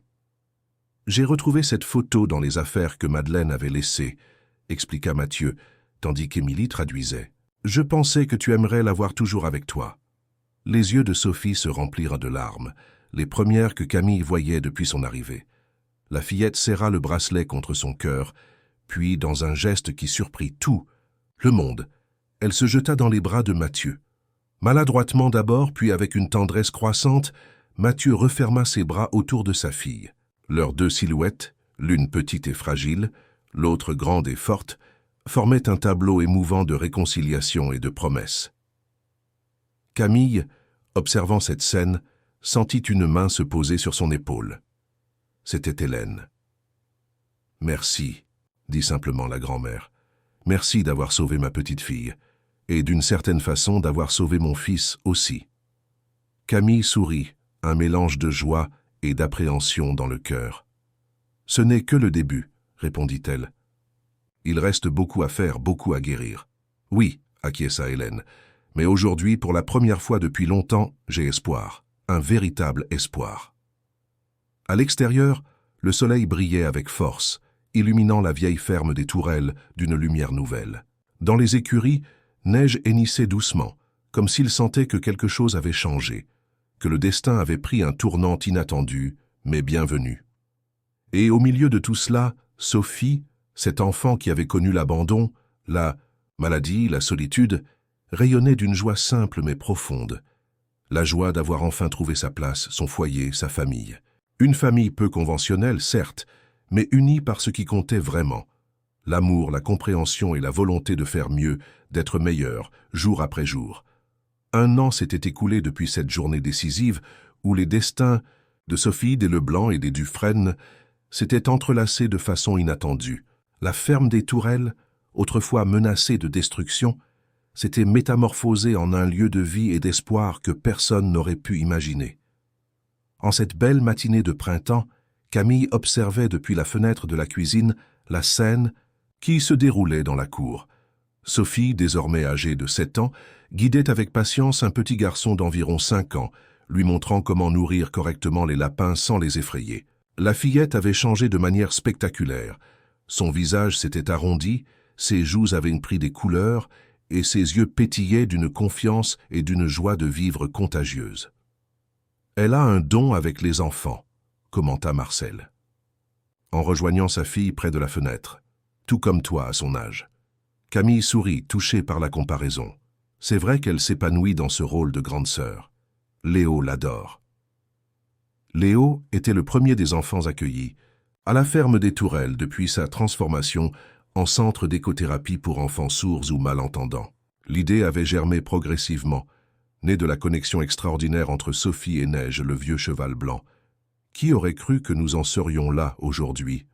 murmura Marcel, contemplant les bâtiments rénovés de la ferme et les nouveaux aménagements visibles depuis la fenêtre, une aire de jeu adaptée, un petit manège pour l'équithérapie et un bâtiment flambant neuf qui abritait les salles de classe et de thérapie. « Certainement pas moi, » admit Camille. Pas après cette nuit de tempête où Mathieu a déposé Sophie ici. Le nom de Mathieu n'évoquait plus la colère ou la méfiance qu'il avait suscité autrefois. Au fil des mois, l'homme d'affaires avait prouvé sa sincérité, tenant chacune de ses promesses et s'impliquant progressivement dans la vie de sa fille. Le bruit d'une voiture attira leur attention. La Jaguar de Mathieu franchissait le portail de la ferme, suivie d'une camionnette au logo de l'entreprise d'aménagement paysager. « Il est en avance », remarqua Marcel en consultant sa montre. « Comme toujours quand il s'agit de Sophie », répondit Camille avec un sourire entendu. Dehors, Sophie avait déjà repéré la voiture de son père. Elle confia les lapins à Léo et courut vers le véhicule qui venait de se garer.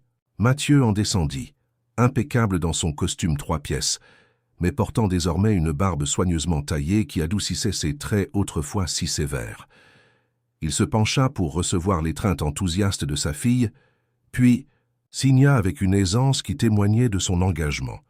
En un an, il avait appris la langue des signes avec une détermination qui avait impressionné même Émilie Rousseau. « Je crois que c'est le moment d'aller les rejoindre », dit Marcel, en se dirigeant vers la porte. « Les ouvriers vont avoir besoin d'instructions pour le nouveau jardin sensoriel. » Le jardin sensoriel était le dernier projet en date, financé par la fondation que Mathieu avait créée pour soutenir l'éducation des enfants sourds, un espace conçu pour stimuler tous les sens, particulièrement important pour des enfants qui compensaient leur surdité par une acuité accrue des autres perceptions. Lorsque Camille et Marcel sortirent, ils trouvèrent Mathieu en grande discussion avec Sophie, qui expliquait avec enthousiasme ses idées pour le jardin. « Bonjour Mathieu », salua Camille. « Vous êtes venu superviser personnellement les travaux. »« Bonjour Camille, Marcel, répondit-il avec chaleur. En fait, j'ai pris ma journée. Sophie m'a demandé de l'aider à planter les herbes aromatiques, et je n'ai pas pu refuser. 1. En plus tôt, l'idée de Mathieu Dufresne, PDG d'une entreprise immobilière de premier plan, passant sa journée à planter des herbes avec sa fille, aurait semblé absurde. Aujourd'hui, c'était devenu presque normal. « Maman arrive plus tard », ajouta-t-il. « Elle apporte les livres et le matériel pédagogique qu'elle a commandé pour la nouvelle classe. » Hélène Dufresne s'était révélée être une grand-mère, extraordinaire, non seulement pour Sophie, mais pour tous les enfants accueillis à la ferme. Sa passion pour l'éducation et sa générosité avaient été déterminantes dans l'évolution du projet. Tandis que Marcel guidait les ouvriers paysagistes, Mathieu s'approcha de Camille, son expression devenant plus sérieuse. « Des nouvelles. »« D'Élise » demanda-t-il à voix basse, s'assurant que Sophie était trop occupée avec Léo pour lire sur ses lèvres. Camille secoua la tête. « Rien. Les dernières informations la situaient toujours au Brésil, mais cela fait 3 mois maintenant. » Mathieu hocha la tête, un mélange de soulagement et de tristesse dans le regard. Le sort d'Élise Mercier restait une préoccupation constante, une ombre planant sur leur bonheur fragile. La mère de Sophie avait disparu sans laisser d'adresse, fuyant probablement les conséquences de son acte d'abandon. Les recherches discrètes, menées par Laurent, le détective engagé par Mathieu, l'avaient localisée au Brésil pendant un temps. Mais elle semblait être perpétuellement en mouvement. « Sophie a cessé de demander », ajouta Camille doucement. « Je ne sais pas si c'est... bon signe. »« Docteur Moreau dit que c'est normal », répondit Mathieu, faisant référence au psychologue qui suivait Sophie. « Elle se construit de nouveaux repères, une nouvelle stabilité. Mais un jour, les questions reviendront. » Camille acquiesça, consciente de la justesse de cette observation, et nous serons prêts à y répondre ensemble. Ce « ensemble » résumait parfaitement l'évolution de leur relation au cours de l'année écoulée. Ce qui avait commencé comme une confrontation, puis une cohabitation méfiante, s'était progressivement transformé en un partenariat solide, uni par l'amour qu'ils portaient tous à Sophie. La matinée passa rapidement, rythmée par l'arrivée des autres enfants du centre. Ils étaient désormais 6 au total, de différents âges et avec différents degrés de surdité. Chacun avait son histoire, son parcours, mais tous trouvaient à la ferme des Tourelles un havre de paix et de compréhension. Vers midi, la voiture d'Hélène fit son apparition. La grand-mère de Sophie, élégante comme toujours malgré ses cheveux désormais entièrement gris, descendit du véhicule suivie d'Émilie Rousseau. Les 2 femmes, que tout semblait opposer au départ, étaient devenues des amies proches, unies par leur passion commune pour l'éducation des enfants sourds. « J'ai une surprise », annonça Hélène après les salutations d'usage. « Le ministère de l'Éducation a officiellement approuvé notre programme. La ferme des Tourelles est désormais reconnue comme établissement éducatif spécialisé. Cette nouvelle fut accueillie par des exclamations de joie.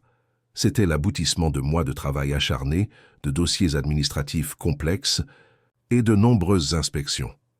Cela signifie que nous pouvons accueillir plus d'enfants, expliqua Émilie radieuse. Et surtout, que les familles pourront bénéficier d'aides supplémentaires pour les frais de scolarité. Camille se tourna vers Mathieu, qui arborait un sourire satisfait.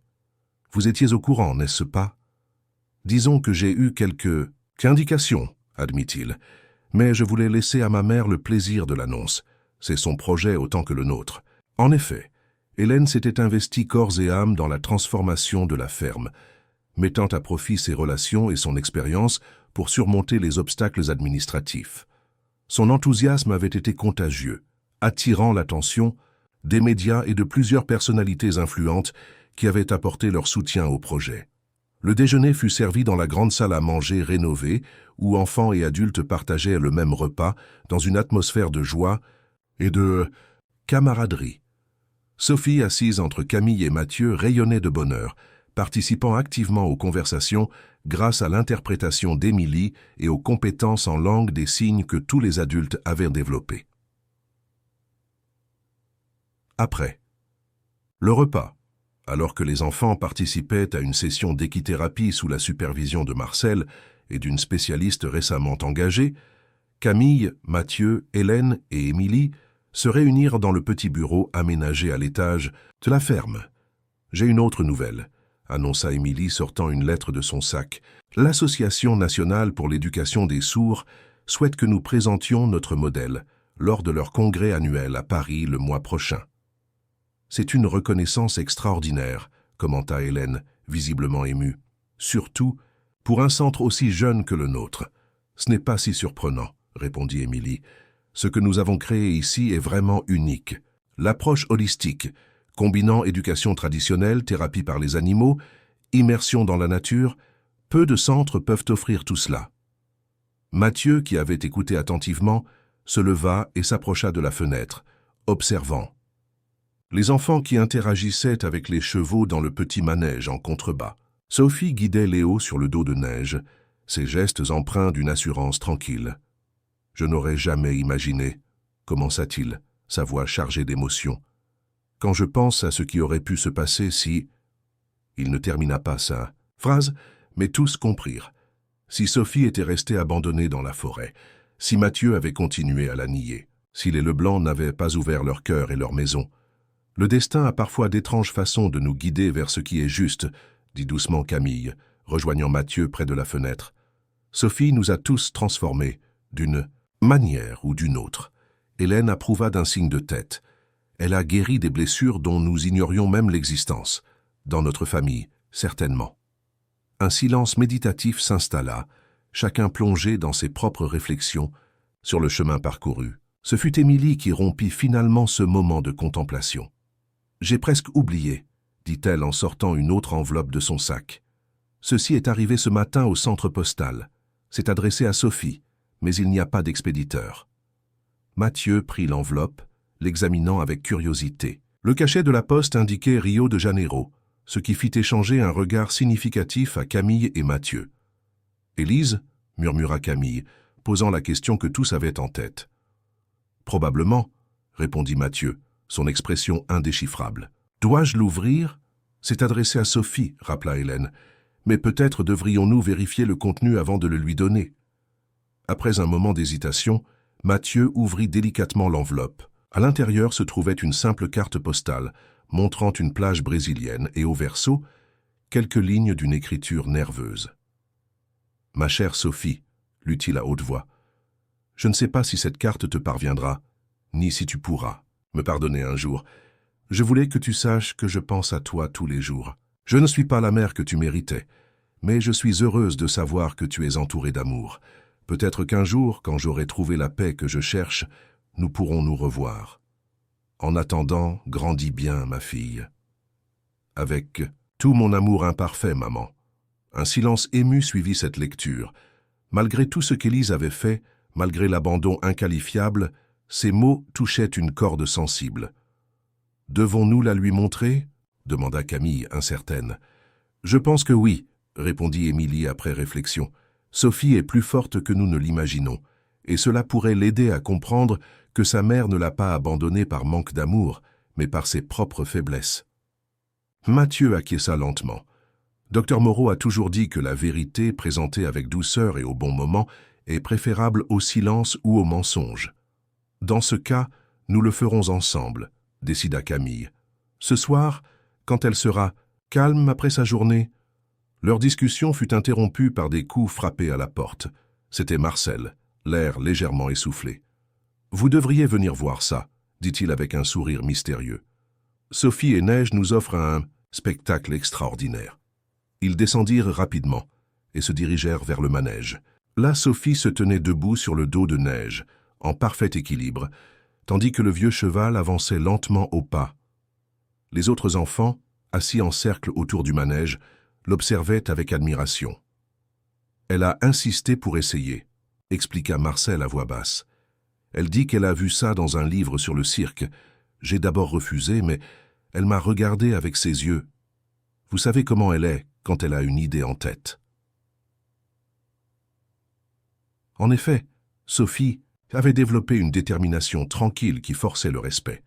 Quand elle décidait d'accomplir quelque chose, rien ne semblait pouvoir l'arrêter. Le visage de la fillette rayonnait de fierté et de concentration. Ses bras étaient étendus pour maintenir son équilibre, et ses yeux, fixés droit devant elle, brillaient d'une joie pure. Neige, comme conscient de l'importance de sa mission, avançait avec une précaution infinie, chaque pas mesuré et stable.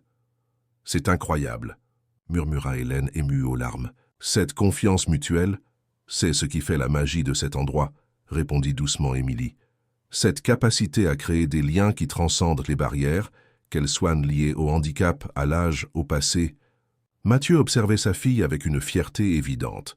« Elle sera exceptionnelle, n'est-ce pas ?» dit-il à Camille, plus comme une affirmation que comme une question. « Elle l'est déjà, » répondit Camille avec un sourire, « tout comme chacun.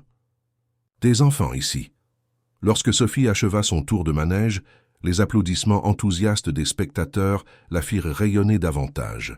Elle salua comme une véritable artiste, puis sauta légèrement du dos de Neige, atterrissant avec grâce. Elle courut vers Camille et Mathieu, signant avec excitation « Vous avez vu, j'ai réussi.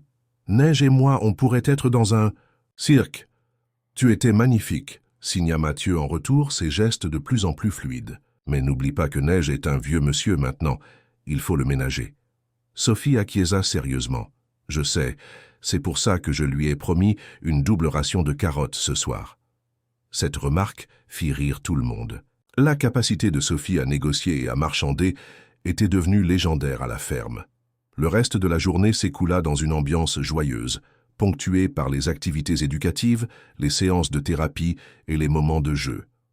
Libre. La ferme des Tourelles avait trouvé son rythme, un équilibre harmonieux entre structure et liberté, apprentissage et épanouissement personnel. Le soir venu, après le dîner et une fois les plus jeunes enfants couchés, Camille, Mathieu, Hélène et Émilie s'assirent avec Sophie dans le salon confortable de la maison principale. Avec douceur et précaution, ils lui montrèrent la carte postale d'Élise. Sophie l'examina longuement, ses petits doigts traçant les contours de l'écriture de sa mère. Son visage resta impassible pendant un moment, puis elle signa lentement. « Elle est triste, mais elle va bien. C'est l'important. » La maturité de cette réaction surprit les adultes.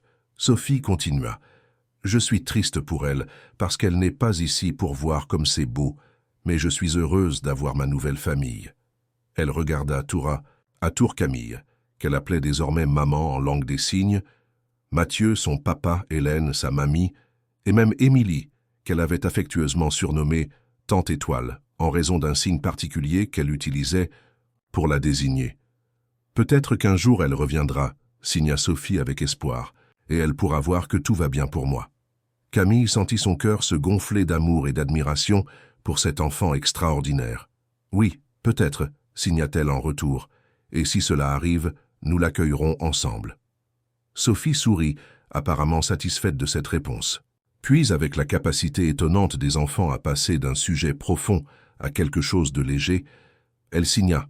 « Est-ce que je peux avoir une histoire avant de dormir, celle avec le cheval magique ?» La soirée s'acheva ainsi, dans la chaleur, réconfortante d'une histoire partagée, Sophie blottie entre Camille et Mathieu, Hélène et Émilie assises tout près, formant un cercle protecteur autour de cet enfant qui avait, contre toute attente, uni leur destin. Plus tard, alors, que la maison s'était endormie, Camille se tenait sur le perron, contemplant le ciel étoilé au-dessus de la ferme des Tourelles. Mathieu la rejoignit, 2 tasses de thé à la main. « À quoi pensez-vous » demanda-t-il en lui tendant une tasse. « À la première nuit de Sophie ici » répondit Camille. « À quel point j'étais terrifié pour elle, pour son avenir. Et regardez, où nous en sommes aujourd'hui. » Mathieu acquiesça, son regard parcourant les bâtiments de la ferme désormais transformés en un lieu d'apprentissage et de guérison. « Parfois, de nos plus grandes erreurs naissent nos plus belles réussites, » dit-il pensivement. « Sophie nous a tous sauvés, d'une certaine façon, » ajouta Camille. « Elle nous a appris à voir au-delà des apparences, des préjugés, des peurs, à écouter avec le cœur quand les oreilles ne peuvent pas entendre, et à parler avec l'âme quand les mots ne suffisent pas, » compléta Mathieu. Ils restèrent ainsi un moment, côte à côte, unis par un lien plus fort que l'adversité, qui les avait d'abord opposés.